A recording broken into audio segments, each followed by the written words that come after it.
여러분, 안녕하세요. 대한민국 최고의 경제 크리에이터, 돈의 흐름을 읽는 남자, 김프로입니다. 혹시 돈 때문에 세상이 통째로 미쳐 돌아가는 광경을 목격하신 적 있으신가요? 상상 한번 해보세요. 사람들이 고작 꽃 한 송이, 정확히는 꽃뿌리 하나를 사겠다고 자기가 사는 집을 팔아치웁니다. 전쟁이나 기근 혹은 위대한 발명품 때문이 아니라 그저 아무런 내재 가치도 없는 무언가의 가격에 대한 집단적인 히스테리 때문에 하루아침에 부가 쌓였다가 사라지는 그런 세상 말입니다. 오늘 이 영상 끝까지 보시면 여러분의 소중한 자산을 지켜줄 역사적 통찰력을 얻게 되실 겁니다. 그 지혜를 향한 첫 번째 약속, 지금 바로 구독과 좋아요 버튼으로 시작하시죠. 여러분의 그 클릭 한 번이 미래의 재정적 축복을 여는 열쇠가 될지도 모릅니다. 17세기 네덜란드의 튤립부터 21세기의 NFT까지 경제버블의 역사는 금융 역사상 가장 위험한 진실 하나를 우리에게 똑똑히 보여줍니다. 탐욕이 이성을 지배할 때 인간은 얼마나 비합리적인 존재가 될 수 있는가. 그리고 매번 수많은 사람들이 외칩니다. 이번엔 달라. 하지만 단 한 번도 다른 적은 없었습니다. 이 거품, 즉 버블을 이해하려면 우리는 먼저 부라는 것의 에파어자이란 깨지기 쉬운 심리를 알아야 합니다. 모든 버블은 항상 하나의 약속으로 시작합니다. 일확천금, 손쉬운 경제적 자유, 그리고 지긋지긋한 현실로부터의 탈출이라는 달콤한 약속이죠. 초기 단계에서는 모든 게 합리적으로 보입니다. 수요가 증가하니까 가격이 오르는 거죠. 투자자들은 스스로가 똑똑하고 시대를 앞서가는 선구자라고 느낍니다. 그러다 가속도가 붙기 시작합니다. 더 많은 구매자들이 몰려들죠. 바로 그 유명한 포모, 즉 나만 뒤처질 수 없다는 공포 때문입니다. 이때부터 거래되는 대상이 땅이든 주식이든 철도회사든 인터넷 기업이든 심지어 선글라스 낀 원숭이 디지털 그림이든 그 본질은 더 이상 중요하지 않게 됩니다. 중요한 건 오직 하나, 내일은 누군가가 더 비싼 값에 사줄 것이라는 맹목적인 믿음뿐입니다. 본질적으로 버블은 진짜 부에 관한 이야기가 아닙니다. 부의 환상에 대한 이야기죠. 그리고 환상은 그 정의상 반드시 깨지게 되어 있습니다. 경제사에서 가장 유명한 사례, 오늘날에도 모든 금융교육에서 빠지지 않고 등장하는 교과서 같은 사건이 바로 1630년대 네덜란드의 튤립 투기 광풍입니다. 17세기 네덜란드, 특히 암스테르담은 당시 세계 무역과 금융의 중심지, 지금의 월스트리트나 여의도 같은 곳이었습니다. 네덜란드 배들은 아시아, 아프리카, 아메리카 대륙의 온갖 물건들을 실어 날랐고 1609년에 설립된 암스테르담 은행은 최초의 중앙은행 중 하나였죠. 시민들은 주머니가 두둑했고 그 돈을 굴릴 투자처를 찾고 있었습니다. 바로 그때 오스만 제국에서 튤립이 건너옵니다. 이국적이고 희귀하고 정말 힙한 아이템이었죠. 희귀 품종 튤립을 소유하는 것은 곧 신분의 상징이 되었습니다. 오늘날 우리가 롤렉스 시계나 한정판 슈퍼카로 부를 과시하는 것과 똑같았습니다. 하지만 곧 튤립 알뿌리는 사치품에서 금융상품으로 변질됩니다. 사람들은 튤립을 심으려고 사는 게 아니라 오직 되팔아 차익을 남기기 위해 사기 시작했습니다. 1636년경에는 튤립 선물 계약까지 거래됐습니다. 미래의 튤립 가격에 베팅을 하는 사실상 도박판이 열린 거죠.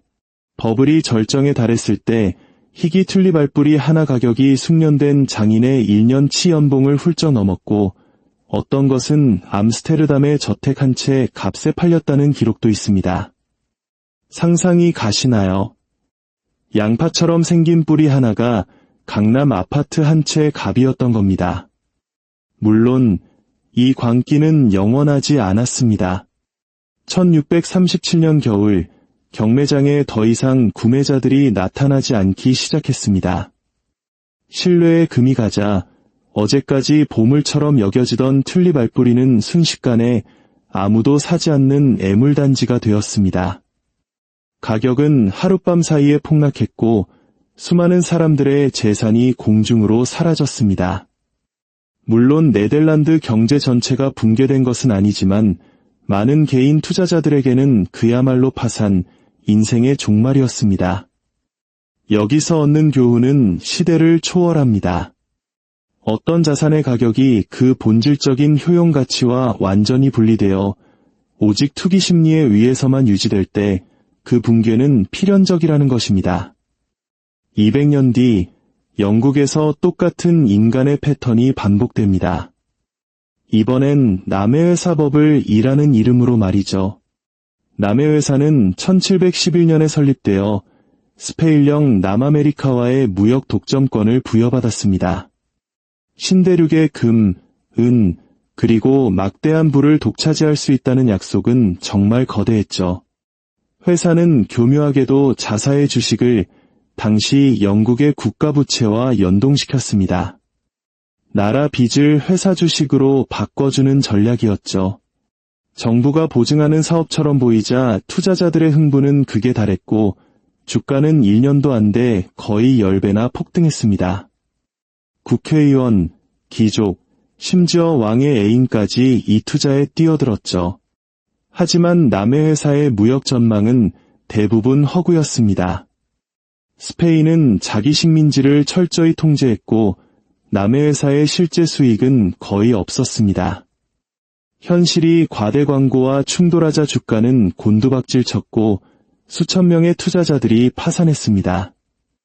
이때 만유인력의 법칙을 발견한 천재 과학자 아이작 뉴턴도 이 사태로 엄청난 재산을 잃었습니다. 그는 이런 유명한 말을 남겼죠. 나는 천체의 움직임은 계산할 수 있어도 인간의 광기는 도저히 계산할 수 없었다. 이 한마디가 모든 버블의 본질을 꿰뚫습니다. 아무리 이성적인 사람이라도 손쉬운 부의 유혹 앞에서는 눈이 멀 수 있다는 것을요. 19세기를 거쳐 20세기로 넘어오면서 버블의 무대는 주식시장과 새로운 산업으로 옮겨갔습니다. 특히 미국에서는 광란의 20년대가 대중심리와 쉬운 대출이 어떻게 버블을 키우는지 보여주는 궁극의 사례가 되었습니다. 1924년부터 1929년까지 주가는 3배나 뛰었습니다. 평범한 미국인들은 주식 투자로 경제적 자유를 얻을 수 있다고 확신하며 마진 거래, 즉 빚을 내서 주식을 사는 B2에 뛰어들었습니다. 은행, 기업, 가게 모두가 레버리지와 환상이라는 거대한 금융 시스템에 얽혀 들어갔죠. 1929년의 대폭락은 자본주의의 종말은 아니었지만 한 시대의 종말이었습니다. 뒤이은 세계 대공황은 버블이 단순히 투기꾼들에게만 상처를 주는 것이 아니라 경제를 파괴하고 정부를 무너뜨리고 역사를 다시 쓸 수 있다는 것을 증명했습니다.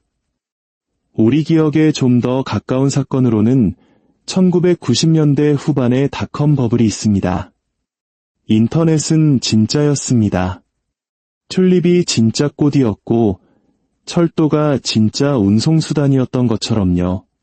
하지만 인터넷 기업들의 매겨진 가격은 완전한 판타지였습니다.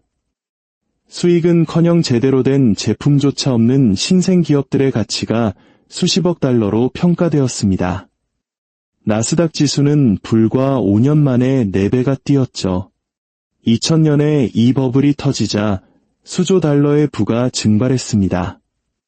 하지만 역설적이게도 그 폐허 속에서 아마존, 구글 같은 거대 기업들이 살아남아 오늘날 우리가 사용하는 디지털 인프라를 구축했습니다. 이것이 버블의 역설입니다. 불을 파괴하는 동시에 때로는 혁신을 가속화하기도 한다는 점이죠.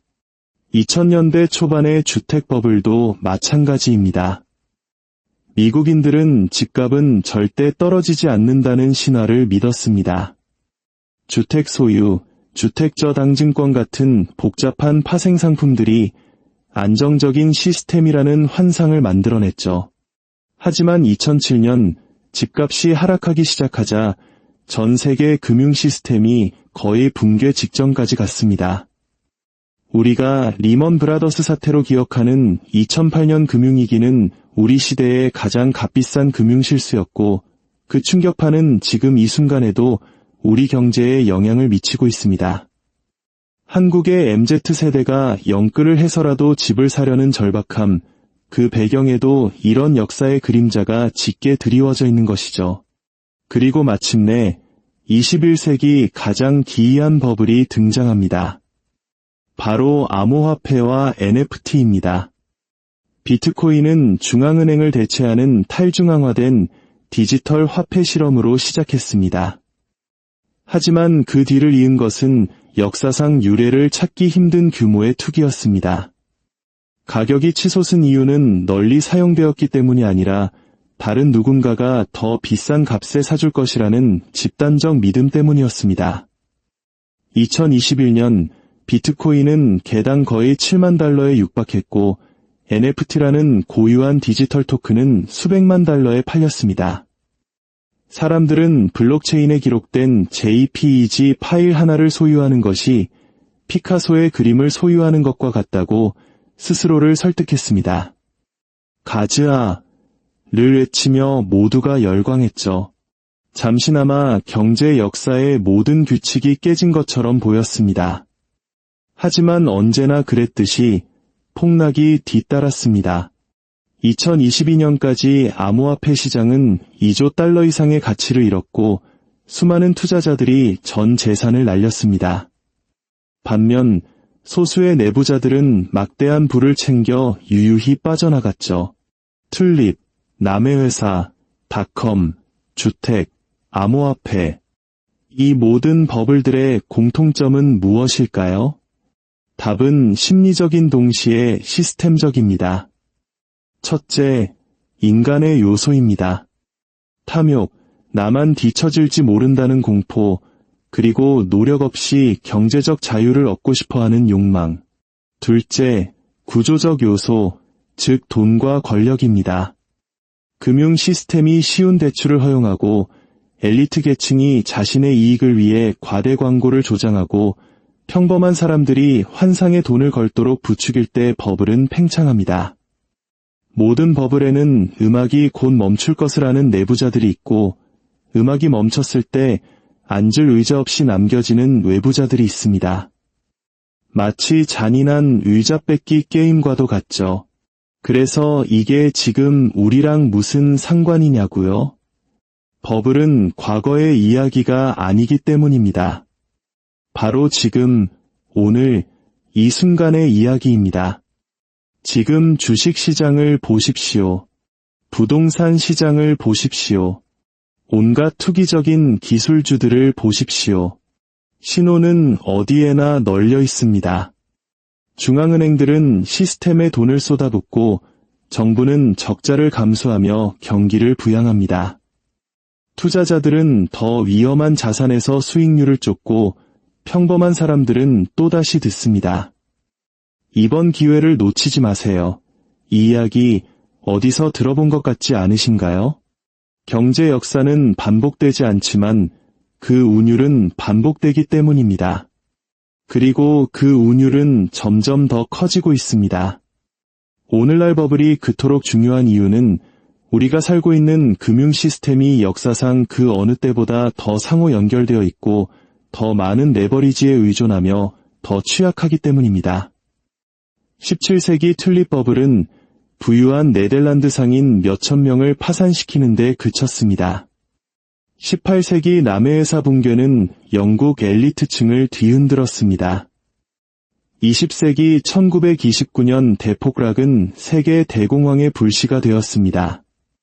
그리고 2008년 주택버블은 현대은행 시스템 자체를 거의 파괴할 뻔했습니다.